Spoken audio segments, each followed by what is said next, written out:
Nous avons chacun notre propre perception de la réalité.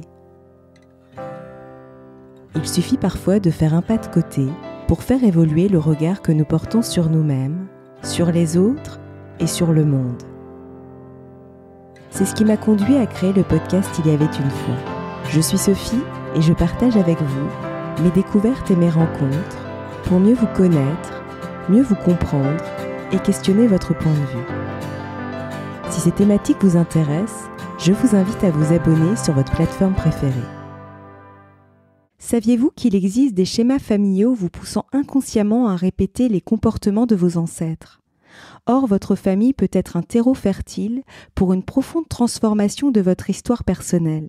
Pour en parler, j'ai le plaisir de recevoir Martine Garcin-Fradé, psychothérapeute formée aux constellations familiales, qu'elle anime depuis plus de 15 ans, auteure de nombreux ouvrages, dont Des constellations familiales aux constellations de vie, se libérer du passé pour vivre le présent avec une conscience accrue, paru aux éditions Jouvence. Dans cet ouvrage, elle présente une vision inédite et novatrice des systèmes familiaux, les constellations de vie. Au fil de la théorie, mais aussi des exercices guidés, accueillez les ressources vertueuses et révolutionnez vos mémoires familiales pour écrire votre propre histoire. Bonjour Martine, et vraiment, je suis ravie de vous recevoir dans le podcast. Donc, merci d'avoir accepté mon invitation. Bonjour Sophie. Pouvez-vous expliquer brièvement ce que sont les constellations familiales ? Oui, alors c'est une démarche qui a été initiée par Bert Hellinger et qui s'était formée à la fois à la thérapie de groupe et à l'analyse transactionnelle. Donc, comme introduction, c'est la référence. En soi, c'est un travail de groupe qui fait plutôt appel qui s'apparente à des jeux de rôle. Moi, je travaille avec un groupe, il me faut un minimum de 12 personnes à avoir un contenant à ce qui se passe à l'intérieur du groupe, et une personne vient poser sa problématique. Donc, personnellement, j'ai besoin d'une heure et demie, donc je ne pose pas plus de 5 constellations dans une journée. Une personne vient exprimer sa problématique. En général, j'ai déjà un petit peu débriefé avec elle avant. Et puis, en fonction de la problématique, je vais lui proposer d'aller chercher dans le groupe, de choisir dans le groupe une, deux, trois, pas, non plus d'une, deux, trois, quatre personnes pour représenter des membres de la famille, personnes qui sont concernées par la problématique. La personne qui travaille va mettre ses mains sur les épaules des personnes et les disposer dans l'espace de la manière qui pour elle fait du sens. Et puis chacun, alors c'est assez particulier, à partir du moment où on accueille ce rôle, on est d'accord, la personne bien sûr qui représente quelqu'un peut dire que non, elle est pas d'accord et c'est qu'on va choisir quelqu'un d'autre. Et la personne a des ressentis et qui correspondent à la personne qu'elle représente, et elle va donc pouvoir se déplacer très lentement dans l'espace jusqu'à trouver une place où elle est confortable. Et l'animateur va demander, donc moi je vais demander à chaque représentant ce qui se passe pour lui, comment il se sent, et en fonction de ce qui émerge, je peux faire appel à d'autres représentants. Et puis, dans une écoute profonde, le processus se met en place, des paroles peuvent être prononcées. J'écoute ce que disent les représentants, et j'écoute surtout la dynamique qui est à l'œuvre. Et petit à petit, petit à petit, la problématique se dénoue, et des paroles qui sont des paroles presque rituelles vont être prononcées, c'est-à-dire que il y a des paroles qui sont en lien avec l'appartenance. Il est essentiel qui appartiennent au système soient reconnus comme faisant partie du système. Et si quelqu'un a été exclu, la parole, les mots qui seront prononcés, ce seront je te vois, je respecte ton destin, tu es mon grand-père, tu fais partie de la famille, tu as une place dans mon cœur. Ça, c'est vraiment le mot. Et le mot clé, c'est tu fais partie de la famille, tu as une place dans mon cœur.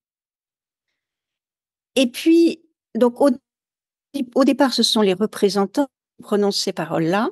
Tout à fait à la fin, la personne va prendre sa place dans la constellation et en fonction de la problématique, je vais lui proposer quelques mots qui vont lui permettre de prendre la responsabilité du changement et de modifier son regard sur la situation. Il s'agit surtout de modifier son regard, en fait, hein, et de voir alors, la modification de regard grâce à la compréhension que la personne va avoir de ce qui s'est joué pour ses ancêtres, de ce que ses parents ont pu vivre, ses grands-parents ont pu vivre. Ça, c'est un point qui est vraiment important. Et un autre point qui est important, c'est que je conseille aux personnes de ne pas du tout parler de ce qu'elles ont vécu pendant un mois, de l'intégrer de manière à ce que les énergies se dissolvent pas. Et puis, au bout d'un mois, la personne sentira si elle d'en parler ou pas. Ça dépend vraiment des circonstances. Et quelle est votre approche? En quoi se différencie-t-elle des constellations familiales dont on a pu déjà entendre parler? Alors, au niveau du processus, le processus reste le même, hein, c'est-à-dire que les lois qui sous-tendent l'équilibre d'un système familial restent le socle sur lequel se fonde mon travail. C'est très important. Il dépend du respect de la place de chacun. Il dépend aussi du respect de l'ordre d'arrivée des personnes dans le système. Les parents restent les parents, les grands, enfin, symboliquement, on les nomme les grands, et les enfants, les petits. Et ça, c'est une base incontournable. Alors, ce qui est nouveau, euh, c'est l'entrée. Alors ça, c'est quelque chose que j'ai euh, apporté à un travail que j'ai fait avec une philosophe argentine qui a fait des investigations sur la philosophie de Pythagore. Alors, je le nomme aussi pour voilà, en honneur de tout ce qu'elle m'a apporté. Cette femme s'appelle Amé Ruiz et elle se réfère aux vertus.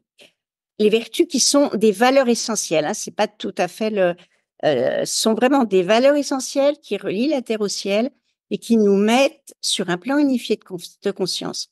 Donc, j'ai introduit des vertus au sein de la nation. Alors, ces vertus, ce qui va les différencier des qualités, c'est qu'elles n'ont pas d'opposé. La joie en place de vertu, qui est un état d'être, en fait, n'est pas l'opposé de la tristesse. La paix n'est pas l'opposé de la guerre. La force n'est pas l'opposé de la faiblesse, etc. Donc, on est plutôt dans des états d'être sur un plan unifié de conscience. Et les vertus, de même que dans la Grèce antique, elles étaient personnifiées par des statues, les vertus, elles vont être représentées par des personnes du groupe en fonction de ce qui me important, de ce que je ressens comme essentiel pour la personne qui vient travailler et en fonction aussi des carences de son système familial. Alors, le système familial, il a énormément de ressources vertueuses. Ça, c'est important parce que souvent, on parle des blessures et on oublie les ressources vertueuses.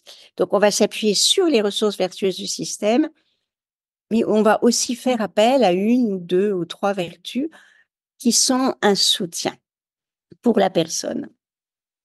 C'est un soutien tangible. Un bon exemple, une famille dans laquelle il y a eu beaucoup de deuil.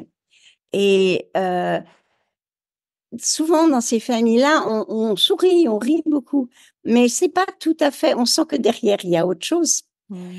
Et l'apport de la joie, quand une personne vient représenter la joie, va complètement changer le champ d'énergie. On sent tout d'un coup que quelque chose s'allège, que c'est une vraie joie qui peut se mettre en place et pas une, une joie qui va cacher une tristesse latente derrière. Donc, ça, c'est un point qui est vraiment important. Alors, il y a une autre nouveauté. Il y a longtemps que j'avais déjà commencé à introduire l'observateur. Alors, ce que j'appelle l'observateur, Jung va l'appeler le soi. On parle aussi du témoin silencieux. On peut parler de notre être de vérité. Et on va pouvoir poser une constellation, un représentant pour la personne et un représentant pour qui elle est dans sa vérité. Et ça, c'est très intéressant parce que ce représentant est habité par une immense bienveillance qui va permettre à la personne de se rendre compte qu'au fond, tout est simplement expérience. C'est un jeu, on apprend par ce jeu terrestre, mais cette expérience et l'entrée de l'observateur, vraiment, la, la, la transformation, ça facilite la fluidité dans la transformation. Donc ça, c'est quelque chose qui est relativement récent. Et un autre point, mais je sais que certains de mes collègues le font aussi, moi je suis allée un petit peu plus loin, un autre point, c'est de représenter les croyances. Alors on parle de croyances limitantes, donc c'est important de les représenter parce que euh, elles sont, elles sont là, invisibles. Elles sont présentes pour la personne qui vient travailler, mais elle n'en a pas conscience. Le fait de leur donner, de les représenter par une personne, dissocie la personne de ses croyances et ça va lui permettre de les lâcher petit à petit. Et pourquoi est-il utile de retourner aux sources familiales de notre histoire? Alors, pour moi, c'est souvent une étape nécessaire sur notre chemin d'évolution parce que ça va être un relais sur l'échelle qui nous permet de grandir en conscience. Connaître le vécu de ceux qui nous ont précédés dans notre lignée, nous comprendre les comportements de nos parents. Et bien souvent, les chocs de l'histoire ont percuté nos ancêtres et ont eu pour conséquence des comportements qui étaient inappropriés. Mais c'est important de dissocier l'histoire avec un grand H, les chocs de l'histoire du comportement des personnes. Ce sont finalement les réflexes de survie qui ont pris le dessus et les personnes sont complètement inconscientes du fait que leurs comportements sont teintés de violence, de rage. Ils peuvent être accompagnés de résignation, d'apathie, de jalousie, en fonction de ce qui s'est vécu. Et ça va induire dans chaque famille un système de croyances auquel les descendants se réfèrent sans en avoir conscience. Donc, de mon point de vue, c'est pas indispensable. Beaucoup de personnes avancent dans leur vie sans se référer à l'histoire familiale. Mais disons que ça permet aussi de s'appuyer sur les vertus, sur les ressources vertueuses de notre système familial. Et j'irai un peu plus loin pour avoir accès aux ressources vertueuses, pour avoir accès à tout ce qui est porteur dans le système familial, on a besoin de dire oui. On a besoin de dire oui, je suis. Alors, il y a un petit exercice que je fais faire qui est, ça c'est plutôt dans les formations, qui est posé aux personnes de se mettre en groupe de 3 ou 4 et de dire aux représentants de leur père, tu es mon père, je prends la vie qui est passée à travers toi. Tu es ma mère, je prends la vie qui est passée à travers toi. Donc, c'est ce oui qui va donner l'accès aux ressources. Là, c'est vrai que quand une personne pense qu'en ayant coupé de manière physique, elle a résolu son problème, non. Parce que le lien invisible, il est là. Il est inconscient. Le rendre conscient libère. Donc, ce sont des liens qui sont de devenir conscients pour être acceptés et libérés. Une fois qu'on a pris conscience, on peut prendre ses distances, mais c'est différent. On va le faire, on sait pourquoi on le fait dans l'amour. C'est pas pareil. Ouais. Alors, il y a autre chose aussi qui est important au niveau de l'histoire familiale.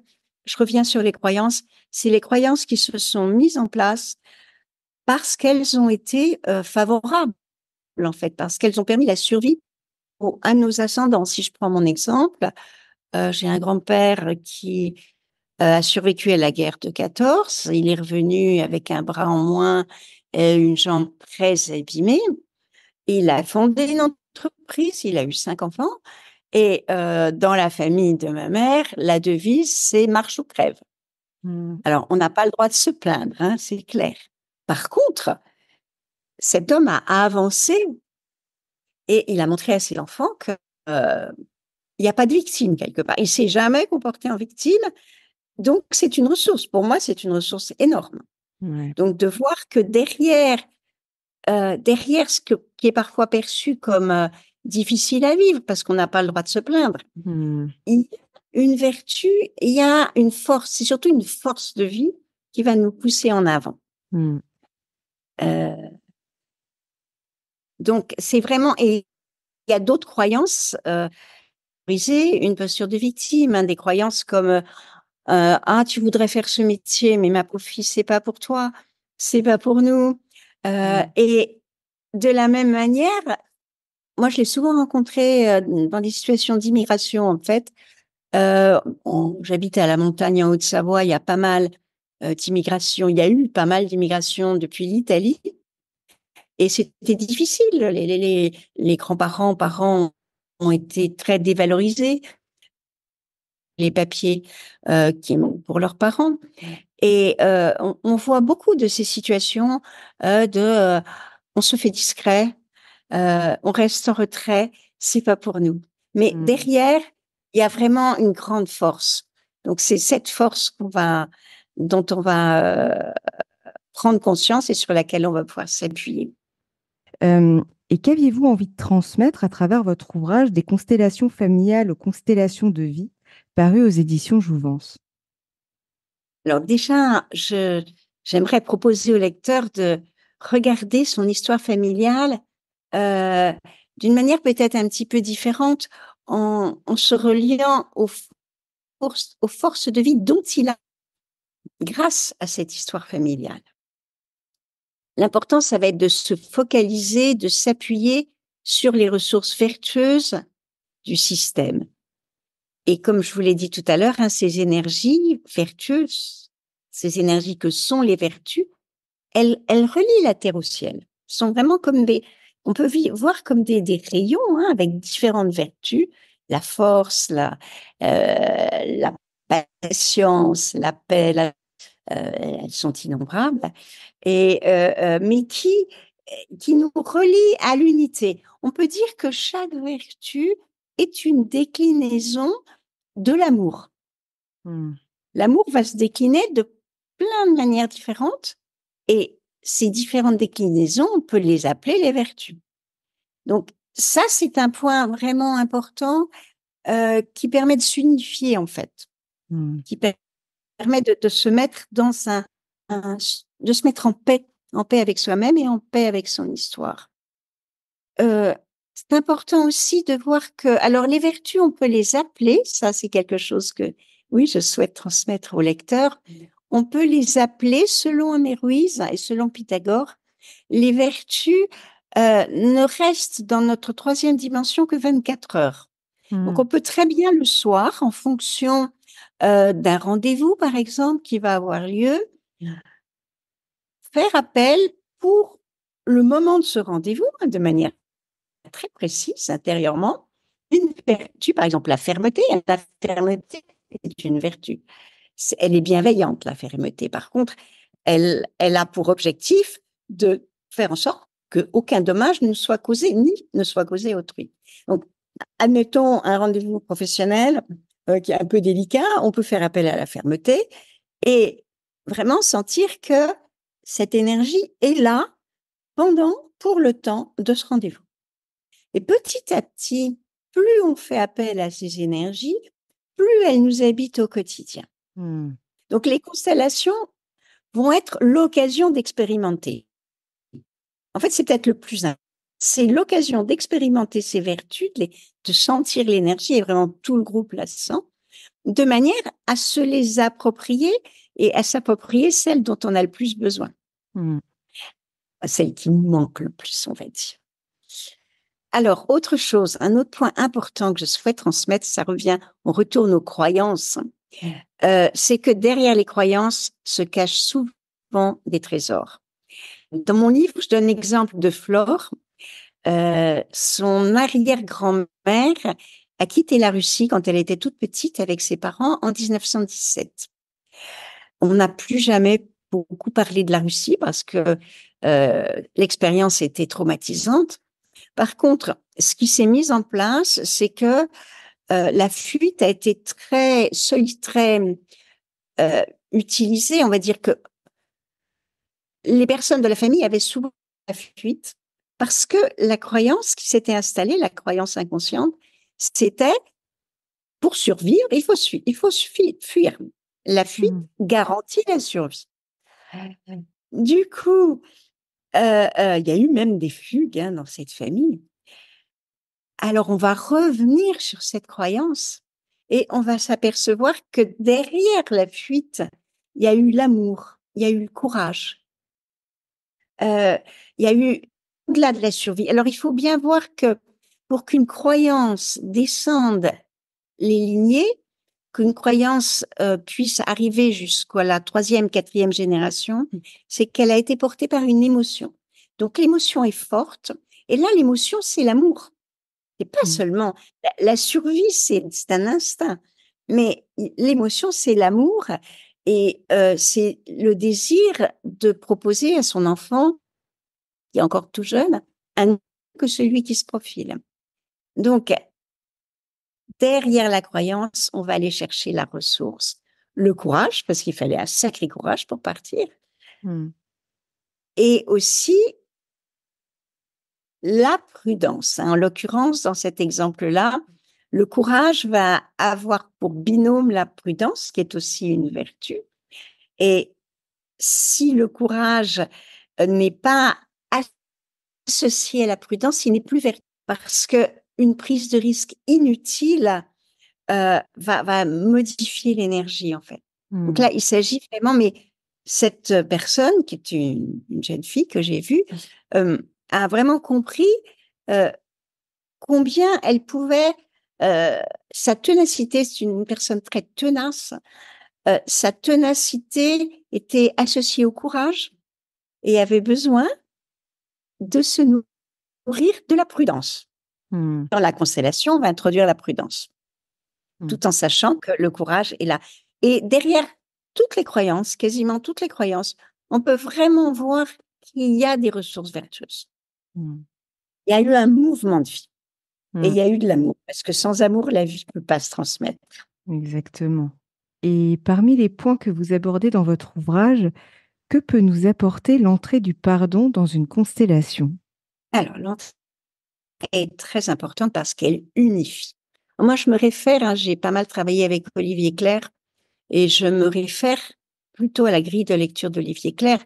Donc, il s'agit pas, le pardon, ça n'a rien à voir avec le fait de reconnaître la culpabilité de quelqu'un et de lui dire, ah bah oui, tu m'as fait ça, tu en es coupable, mais je te pardonne. On n'est pas du tout là-dedans, ça c'est clair. Le pardon, c'est une vertu, c'est une énergie vertueuse qui va nous permettre de nous mettre en paix. Alors, l'objectif de mon travail, c'est aussi de permettre à la personne de vivre l'instant dans la présence, de vivre l'instant en conscience. Et si vous observez, quand on s'observe soi-même, à chaque fois qu'on est dans la rancune, dans le ressentiment, on peut pas être présent.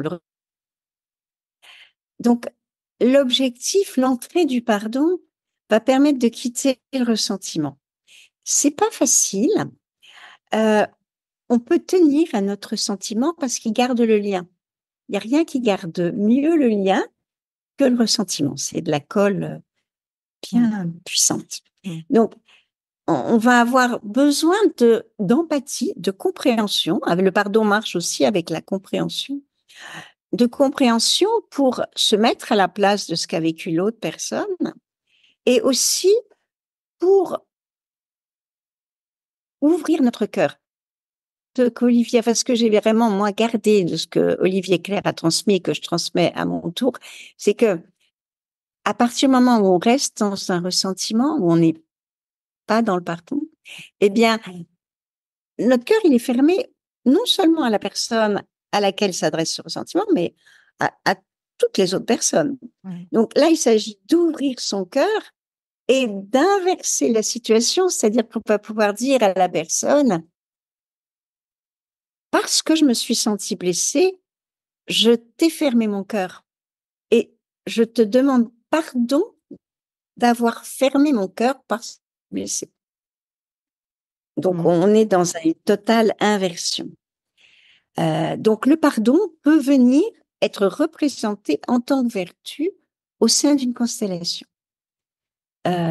C'est très fort quand il y a... Alors, quand il y a eu des torts graves causés, moi, je vais quand même, dans une première étape, prendre le temps de reconnaître le tort causé.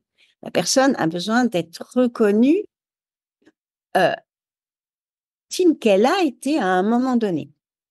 Il s'agit juste de ne pas rester dans cette posture de victime, mais ça fait partie de son histoire. Donc, dans ces cas-là, ce que je fais, et ça, on le fait avec, alors, autre nouveauté que j'ai pas nommée tout à l'heure, je fais appel au compost de l'univers. Je pars du principe qu'on a des composts dans nos jardins et que, comme tout ce qui est en bas et comme ce qui est en haut, eh bien, il y a, on peut poser qu'il y a dans l'univers des composts psychiques pour nos déchets psychiques.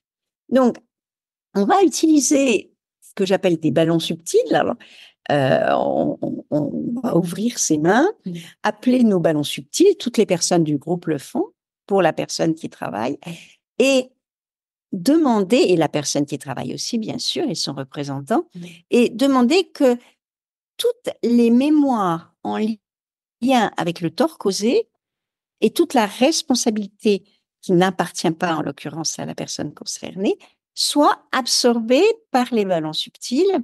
J'ai oublié de le dire, je travaille avec un musicien, Jean-Marc Vignoli, qui improvise au violon, et ça participe vraiment à la fluidité du travail. Et donc, pendant ce temps-là, Jean-Marc va jouer du violon et les ballons subtils vont rejoindre un ballon central et le ballon central va apporter toutes ces mémoires au compost de l'univers. Ça marche. Une de mes collègues avait pris une photo un jour et c'est extraordinaire. Sur la photo, on voit des ballons, on voit en transparence des formes sphériques à côté, enfin sur les genoux de chaque personne et un immense ballon central. Ça, c'était un beau cadeau. Donc, ça va être la première étape, hein, ça va être de demander la transformation et de reconnaître le tort causé. Et ensuite, on entre dans l'étape du pardon, qui est aussi lié au fait que nos failles attirent des failles identiques chez l'autre, que nos défauts peuvent attirer des défauts qui ont même résonance chez autrui. Donc, quelque part, il n'y a rien à pardonner, en fait. C'est juste une étape qui est importante dans la reconnaissance du fait, en définitive, nous sommes un. Et mais le pardon, pour moi, est vraiment... alors, Bert Hellinger, lui, était assez opposé au terme de pardon. Bon, je pense qu'il a été marqué aussi par toute une culture catholique dans un pays où le catholicisme était minoritaire, en plus en Allemagne. Il était contre l'idée du pardon, mais c'était parce que sa vision du pardon était culpabilisante pour l'autre. Alors, nous, on travaille pas du tout dans cet esprit-là. Donc, c'est par le don. C'est un don. Le pardon est un don. Et en quoi les constellations de vie peuvent-elles nous accompagner sur notre chemin d'évolution? On évoque souvent les blessures du passé comme une entrave à notre avancée. Et bon, certaines, il est évident que ces blessures, on va avoir besoin d'être transformées, vont avoir besoin d'être transcendées. Les constellations vont y contribuer. Mais en même temps, on peut regarder ces difficultés comme une invitation à transcender nos limitations pour accéder à une nouvelle qualité d'amour. Et au fil de notre chemin d'évolution, on va retrouver cette même blessure en se disant que bon, ça va, on la connaît, on aimerait bien la lâcher, mais elle revient sur un autre plan. Et ce qui va se passer au sein des constellations de vie, c'est que l'entrée d'une vertu qui vient participer vraiment à la totale cicatrisation originelle d'une blessure fondamentale, l'entrée de cette vertu va nous permettre de faire un saut, comme un saut quantique, sur notre chemin d'évolution. Donc, l'évolution en spirale continue, simplement, elle se fait avec plus de fluidité et aussi, elle se fait plus rapidement. Il est vraisemblable que alors, si on part de l'idée qui est le présupposé avec lequel je travaille, que nous évoluons au travers de multiples incarnations, eh bien, il est vraisemblable que nous choisissions une famille spécifique qui va nous permettre de transcender des obstacles que nous n'avions pas réussi à transcender auparavant, qui vont nous remettre devant des que notre âme connaît bien, que notre être connaît bien, et cette fois-ci, ce sera l'occasion de boucler ce cycle, ce sera l'occasion d'aller plus loin. Donc, les membres de notre famille, on peut aussi les voir comme des partenaires sur ce chemin d'évolution, un peu comme une pièce de théâtre dans laquelle on a choisi les acteurs, on les a choisis en conscience sur un autre plan qui est le plan du choix d'incarnation. Et vont être là avec beaucoup d'amour au niveau de l'âme, qui n'est pas forcément tangible au niveau du quotidien terrestre. Et ces acteurs vont nous permettre de grandir et de cette sorte de jeu de rôle qu'est une constellation et une constellation de vie dans laquelle on va introduire les vertus, va vraiment favoriser cette prise de conscience et va favoriser la transcendance qui se montrait régulièrement à nous. Et ça, c'est vraiment grâce aux vertus. Tout à l'heure, je vous parlais des familles dans lesquelles il y a eu beaucoup de deuil. On a besoin de la joie. Et une personne qui s'incarne dans une famille dans laquelle il y a eu beaucoup de deuil a sans doute, au niveau du vécu de son être, a sans doute elle-même des difficultés à accueillir la perte et à passer à autre chose. L'entrée de la joie comme vertu va permettre de rentrer dans cet état d'être joie, d'accueillir la tristesse, mais de l'accueillir comme quelque chose qu'on va traverser et quelque chose dont on va sortir. Donc, dans ce sens-là, c'est vraiment, ce que j'écris souvent au tableau au cours de mes formations, c'est notre plus grande difficulté et le ferment de notre excellence. Donc, une fois qu'on a passé ce cap-là, il y a une expansion importante qui se fait. Et voir aussi que l'objectif final, c'est d'unifier les choix de la personnalité avec les choix de l'âme. Donc, la transformation des mémoires familiales, elle débouche sur une transmutation beaucoup plus vaste qui est au service de l'âme, au service de la vie et au service du système, au service du système familial. Dans votre ouvrage, vous dites très justement que nous répondons à nos je dois. Il faut que apprenons à les remplacer par je choisis. Pourriez-vous nous en dire un peu plus? Oui, c'est un sujet bien intéressant.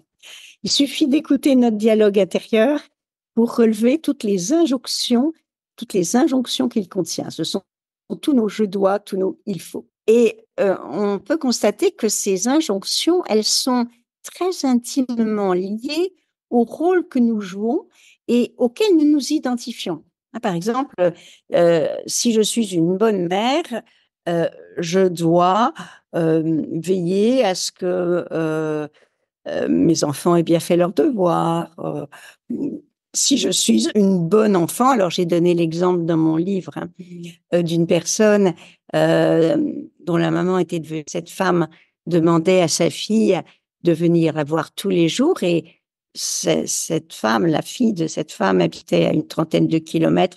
C'était beaucoup de faire l'aller-retour tous les jours, mais elle le faisait par devoir. Donc, il faut que j'aille voir ma mère. Je dois aller voir ma mère. Et là, c'est le devoir qui est présent, c'est pas l'amour. Et le devoir nous fatigue, on n'est pas du tout dans la même énergie. Donc, pour être elle, la croyance qui portait cette décision d'aller voir sa mère tous les jours, c'était une bonne fille, une bonne enfant répond aux attentes de sa mère. Et elle était identifiée à ce rôle de l'enfant, la bonne enfant, la bonne fille. À partir du moment où il a pris conscience du fait qu'elle répondait à une injonction et qu'elle ne se respectait pas en y allant tous les jours, à partir du moment où on en a pris conscience, elle a pu échanger avec sa mère dans le calme, expliquer que c'était vraiment beaucoup pour elle et choisir d'aller la voir 3 fois par semaine. Et alors, à partir du moment où elle a été dans ce « je choisis », c'est l'amour qui portait son élan et l'amour ne fatigue pas. Tout ce que l'on fait par amour nous donne de l'énergie. Tout ce qu'on fait par devoir nous fatigue. Donc ça, c'est quelque chose que je pense très important parce que on n'en a pas conscience, c'est vraiment très implanté dans notre culture, tout ça, je dois, etc. Ça peut être hyper simple. Je choisis de faire au lieu de me dire je dois faire la vaisselle, et vraiment là je suis fatiguée, ça me parle. Si je me dis je choisis de faire la vaisselle parce que c'est tellement agréable le matin d'entrer dans une cuisine toute propre, je le choisis par amour pour moi-même et pour mes proches. Et remplacer, ce serait presque un exercice à faire au quotidien. Il n'est pas évident parce que là reprend le dessus, mais vraiment un exercice de se dire je choisis plutôt que je dois. Et on va faire les mêmes choses, hein. Simplement, la motivation va pas être la même. L'élan sera pas le même. Bah, ça part pas du même endroit si on regarde. L'un, ça part du cœur et l'autre, ça part du mental. Donc, c'est ça qui fait aussi cette différence d'énergie finalement. Oui, et ça va j'irai un peu plus loin. Derrière le je dois, il y a un petit sentiment de culpabilité qui se faufile. C'est-à-dire, Complètement. C'est très juste. et ça nous tire vraiment Vers le bas quelque part. Complètement. Et malheureusement, le sentiment de culpabilité dans nos cultures, il est assez présent. Très présent. Donc, le je choisis, c'est aussi une manière de me libérer en conscience du sentiment de culpabilité. Et une chose que je n'ai pas nommée, c'est le reproche. Le reproche ne nous touche que parce que notre faille, c'est le sentiment de culpabilité. Donc, cette femme dont je vous parlais, si sa mère lui dit « Oh, bah, t'es pas venue, et t'es pas venue hier, et j'attendais. » Et sa fille se sent coupable et le reproche va la blesser. Alors que à partir du moment où je choisis de faire quelque chose, je me libère du reproche. Et c'est hyper important. Très, très juste. Voilà. Et quel serait votre mot de la fin pour clôturer notre échange? Moi, c'est gratitude. Gratitude pour notre échange. Gratitude pour ce que tout ce que la vie nous propose. Gratitude aussi pour les personnes qui m'ont permis d'être là où je suis aujourd'hui. Et pour ces vertus, parce que je crois que ce sont des forces, des énergies auxquelles nous pouvons vraiment avoir recours et qui peuvent nous accompagner à tous les moments de notre vie. Donc c'est gratitude, mon mot de la fin. Et merci à vous.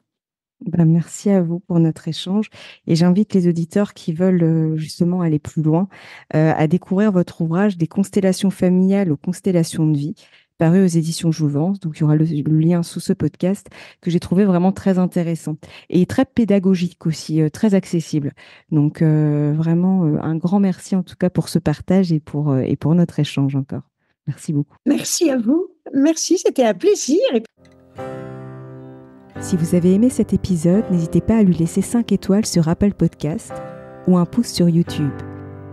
Et surtout, abonnez-vous sur votre plateforme d'écoute préférée pour ne manquer aucun épisode.